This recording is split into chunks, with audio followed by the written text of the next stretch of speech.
Today, more than ever, sales is tough. B2B sales is tough. There's uncertainty about the market. And because of that, a lot of organizations and companies are tightening up their budget and they're only going for what is a have to have instead of what's a nice to have. Being a great salesperson, a great account executive is critical now more than ever. Welcome to another episode of the Learn It All podcast, where great leaders aren't born or made, they're constantly in the making. I'm your host, Damon Lembi, CEO of Learnit, a live learning platform that has upskilled over 2 million individuals over the past 29 years. In today's episode, I'm going to share with you 10 key characteristics and traits that I believe are critical to be a top producing sales rep in 2024. Let me share a story with you.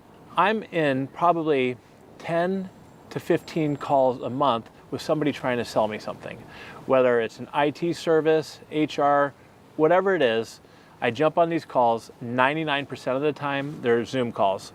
And I would say they're all the same. Sales reps show up, they pull out their slide deck, and it's all the same. And within 3 minutes, I typically fall asleep. And if it's not something that is really mission critical, I tell them thank you. A lot of times, they don't even care to try to book a next step. They said they'll follow up with an email. In today's age, that's not gonna work, okay? So think about this for a second. Think about a situation where somebody's selling to you, and they come in prepared, they know something about your business, they know something about you, they engage, they come across as authentic, and they automatically, I think, gain a little bit of trust, and that trust will build up over time. And that's important. And the 10 key traits and characteristics I share with you today are gonna help you, if you're not already doing so, be more mindful about them and start implementing them in your sales process. Let's start off with number 1. Be different. It's important to be different. Like I said, there's so much noise out there, whether it's emails, whether it's social media. In order for you to get an opportunity to even get a seat at the table, to get the attention of your prospect, you need to be creative and find a way to be different. An example of a way to be different is when you come into your first meeting, instead of just saying to your prospect, here's something I want to walk through with you today, we're going to cover this, this, this, and this. Say something like this. Hey, Bob, since we booked this meeting, I've been super excited to meet with you. And I'm really grateful for you taking the time to meet with me today. Let me tell you something. I can't recall the last time a sales rep kicked off a meeting like that, where they said they were grateful, super excited, and enthusiastic to work with me. Number 2 is the importance of being curious. Instead of just jumping right into your slide deck, what's really important is you find a way to connect what your product and services are and have those align with what they need. And the best way to do this is to be curious. Ask questions. Ask a ton of questions. When they're sharing with you what their challenges or their goals are, go even deeper. Say, hey, can you share an example of what this would look like? Or how would you really like this to be? And that leads us to number 3, listening. And one of the biggest differences that I've seen between a great salesperson and an average salesperson is their ability to actively listen. When a customer or a prospect starts sharing with you their initial challenges or what they have going on, a lot of times sales reps get really excited and they want to jump in because they're already thinking in their head, hey, I got a solution for this, and boom, they jump in. But if you just remain quiet and be patient, you might get some more gold out of that. They might elaborate on it even more, and they might even share more. So the best way to do that is to be present and really listen and focus in on what these individuals are sharing with you. Let's move on to number 4. You need to be authentic. You need to be yourself. I see a lot of sales reps struggling with just being themselves. They show up to a meeting and they want to be guarded, or maybe they're lacking confidence, and so they're really rigid. When you're sitting across the table or across a Zoom call, people could see that. What I'm really asking for you to do today is just relax, have fun, don't be afraid to get off script, and be yourself, be authentic.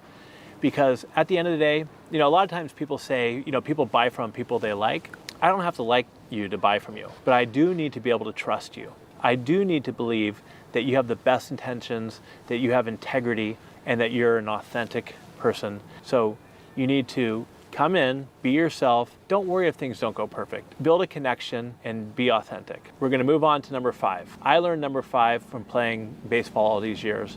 And what that was is discipline. In baseball, if you're going to be successful, you have to put in the work. You have to be disciplined and focused. In sales, if you're not disciplined and you're not doing things like for prospecting, if you're not time blocking and not only putting that on your calendar, but owning up to it and being accountable for it, you're gonna fail, okay? So I look at a lot of sales reps and they get busy during the day. Text messages come in, they get stuck looking at social media, something happens, they get off track. The great sales reps, mark my word, they're disciplined. They own their calendar, they guard their calendar, and they put in the effort and work that they need to do that they know that will drive them forward. Let me add one more thing to this. Jed Blunt has a fantastic book called Fanatical Prospecting. And what he talks about, again, is time blocking. And so if you book this on your calendar, stick to it. Be disciplined and put in the calls or whatever prospecting you're doing during that time. Think about it this way. If you're on a client meeting, you're not going to pick up your phone and scroll through social media, or if your friend calls you and say, hey buddy, what's up? Well, don't do it during your time blocking. That's what I mean by discipline. All right, number 6. I'm following my baseball theme here. Fundamentals. Every year, baseball players show up for spring training and they do the fundamentals. They get in, they take batting practice, they field ground balls, they run the bases, and that's what you need to do with sales. You need to stick to the fundamentals. Trust me, it's critical for your success in sales. Number 7 is assertive. And this is a difficult one for some people because they get uncomfortable with hearing the word no, okay? And if you're gonna be in sales for any length of time, you have to just understand that no is part of the game. Also, so many times where I see us lose a lot of deals at Learnit is that people are afraid to ask to speak to the decision maker. Let's say you're presenting to somebody, a mid-level HR person. They need to be able to take your presentation and go meet with the CHRO. Ask them for the opportunity to be present at that meeting. Because no matter what you do, people aren't ever gonna be able to present as well as you are on behalf of you, right? So you want to be able to get in front of the person. And if you don't ask, you're not going to get there. Finally, one more thing on being assertive, referrals. My recommendation, and Larry Levine, who wrote a great book called Selling from the Heart, don't wait and ask for referrals when you're on their 10-yard line. Ask when you're on your own 10-yard line. Just ask. If people have built trust with you and they are comfortable meeting with you and like you, they're going to give you those introductions. So don't be afraid to be assertive and ask for referrals early on in the sales process. Number 8 and number 9 are kind of similar.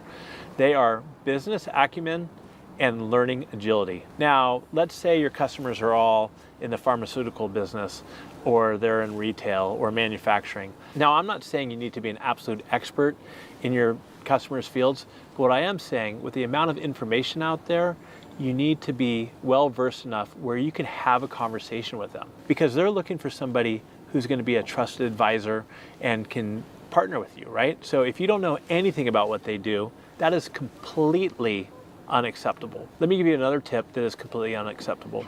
Do not ever ask questions for anything that you can find on the web, okay? And that goes for, don't ask people where their headquarters are or how many locations they have.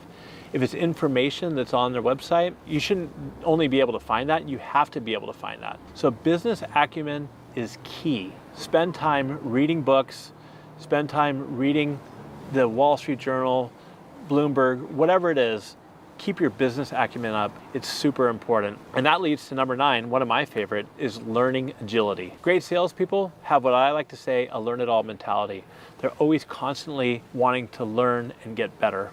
Okay, and this goes for everything from picking up business acumen, like I just mentioned to you, to also, let's say you lose a deal, okay?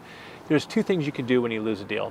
You can move on and you can be a victim and say, oh, my pricing was too high, my company didn't give me enough resources. Or you know what you can do? You can send an email to your customer that you lost and say, hey, I'd really like to learn what we could do different next time.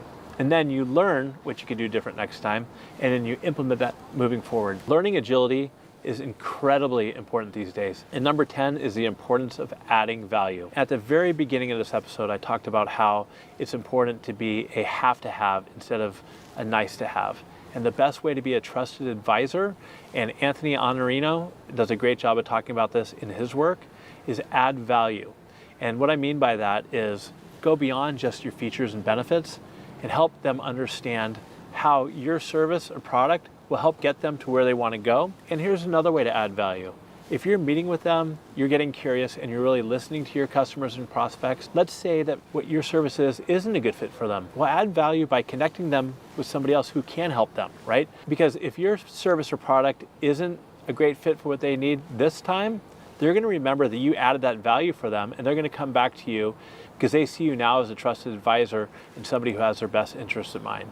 Adding value is key. If you're not adding value, you're going to be stuck in the, hey, this is a nice to have, instead of the critical, this is a must have for our organization. And speaking of value, as we wrap up here, if you've enjoyed today's episode, please rate and review on your favorite platform. And until next time, stay curious and keep growing. Have a great day.